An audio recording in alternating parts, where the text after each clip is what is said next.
Kevin takes many a trip over to Parkhead and to the Ireland matches as well. So I got in touch with Kevin and said, with Kevin Jr., help me write a wee letter to the FAI inviting the manager of Ireland to St Mark's in order to help it celebrate its 40th anniversary. To mark what everybody has done from 1974, children, parents in the wider community. And Martin O'Neill wasn't even in position at that time.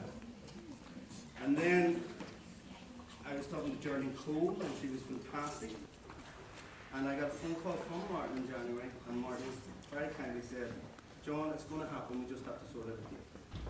So, it was as a result of Kevin's letter to the FAI that we've got Martin here. Now, how many people have been involved in interviewing past members of staff, past pupils, community members? Yes. So this is part of the same project, okay, for our 40th anniversary. And Kevin's going to five very difficult questions for Martin, okay? And we're just going to share the mic. Sorry, we don't have two mics. And we're going to ask Kevin. Give Kevin McGinley a big round of applause.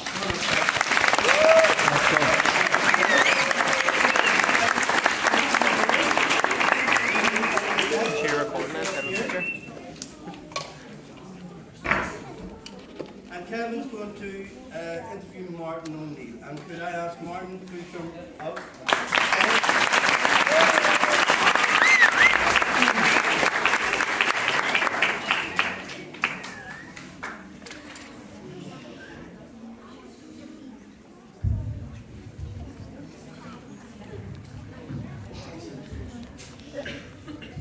Hello, my name is Kevin McGinley and I'm going to ask you 5 questions about you and your job.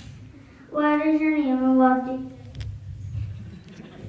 Well, my name is Martin O'Neill and I'm currently the manager of the Republic of Ireland soccer team.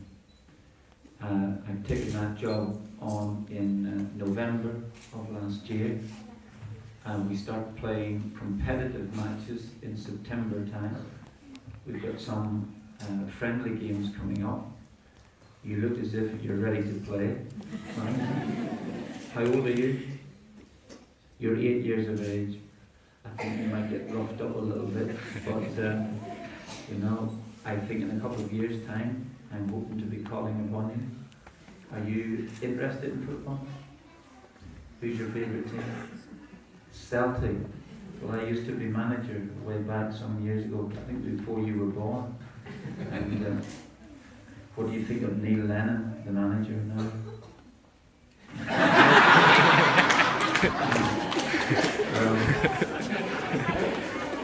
Neil will be particularly pleased with that sort of answer.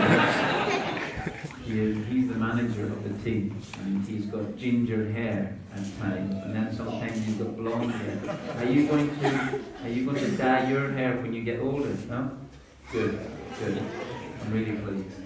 So, just before we answer some more questions, just wanted to say I thought the singing was absolutely fantastic. Where's the lead singer? Is he in? Is he in there? Yes. Just take a big clap there. You were really good.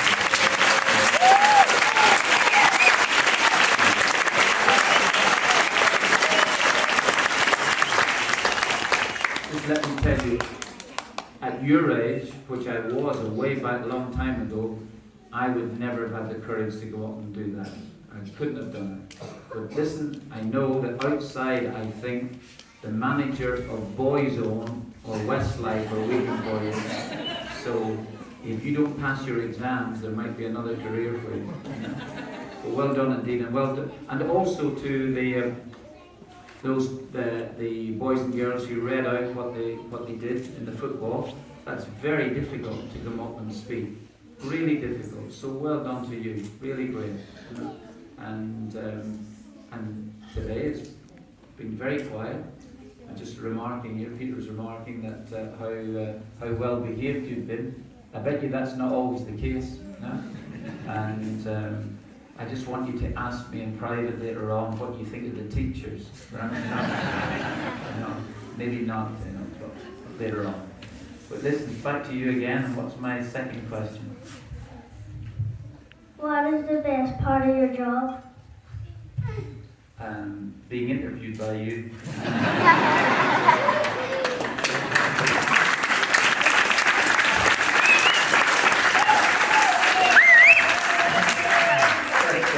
So far, that's been the highlight of my time here this year. Well, I used to play football years and years ago for a team called Nottingham Forest, and then don't look. And then I became a football manager. So really, working with the players on a daily basis is what I enjoy most. You know, that's as part of my job. That's the thing I like most. What is the worst part of your job? Being interviewed by you. No, I'm only joking.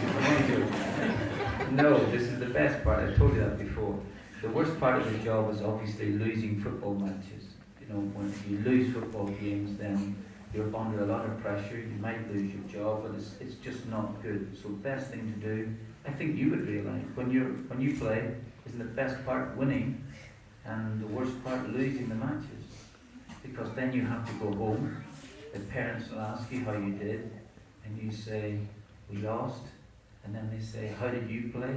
And you say, "I was rubbish," and or you were brilliant, and it was your teammates who let you down, or whatever it was. You're smiling away then, you know. What position do you play? Striker. How many goals have you scored this year? Loads. That's good. Any striker who doesn't even know the number of goals he scored must be brilliant. Well, and you're the same height as Messi as well. So this is the man. This is the man. Huh? Well done indeed. You know. Okay. What were you doing 40 years ago in 1974 when our school first opened?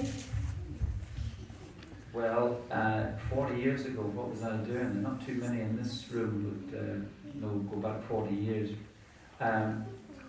I was playing, in 1971, I was still in Belfast. Although I'm not from Belfast, I was living in Belfast with my parents. I then moved over to play professional football with Nottingham Forest in England. So in 1974, today, 40 years ago today, it would have just been about the end of the season. And I know this in 1974, my younger brother and I were just going away for a week on a holiday, just about this time next week. And he was a really good footballer, but had a lot of injury problems and didn't succeed in becoming a professional player. But he and I were going off on holiday for a week. But it was 1974. I believe the school opened in January, you said, John? No, so this is May time. As I say, almost exactly to the day, 40 years ago, the season, the football season would have ended with Nottingham Forest, and my brother and I were going off for 1 week's holiday. We were good friends at that time. Maybe not so much now. No, only joking. Okay? Have you a message for all the children at St. Mark's as it celebrates its 40th anniversary? Yes, a message. Well, what can I say? What can a man my age say to you young people? It's just that I think that if today is anything to go by, you must have really good manners. That's nice. You've been quiet mostly, except that when I watched the singing up here, I just looked in the background, and there was one fellow. I won't point him out, but he did not sing at all. He did not sing. In fact, he yawned a couple of times, you know. And I'm not going to point him out, and I wouldn't embarrass him here, and because I remember myself about when I was his age, I was asked to go up and sing as well too, and I was hopeless. And in fact, I was so bad that the teacher told me to sit down again. You know? He said, "You are ruining the choir." And I was so, I went home and I cried to my mother and said it was terrible. And what did she do? She said, "Son, you'll never be a singer. You'll have to try football or something else." You know? So, I'm only joking. He wasn't. I was just making that up. He was perfectly fine. So, just a message for you all. Listen, just want to say thank you very much for having me here today. I really much appreciate it. I hope you've got great lives ahead of you. I'm sure you have. I'm sure that you enjoy the school.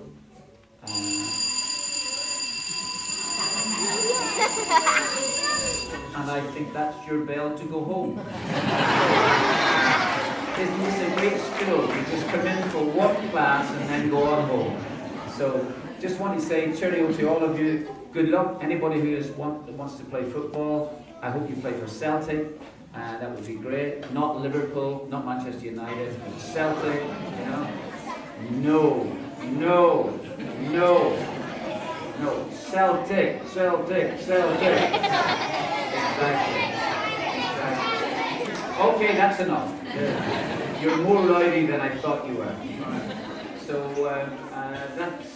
thank you very much for all the questions, young man. And I hope that you have a lovely time and spend the rest of your life enjoying it.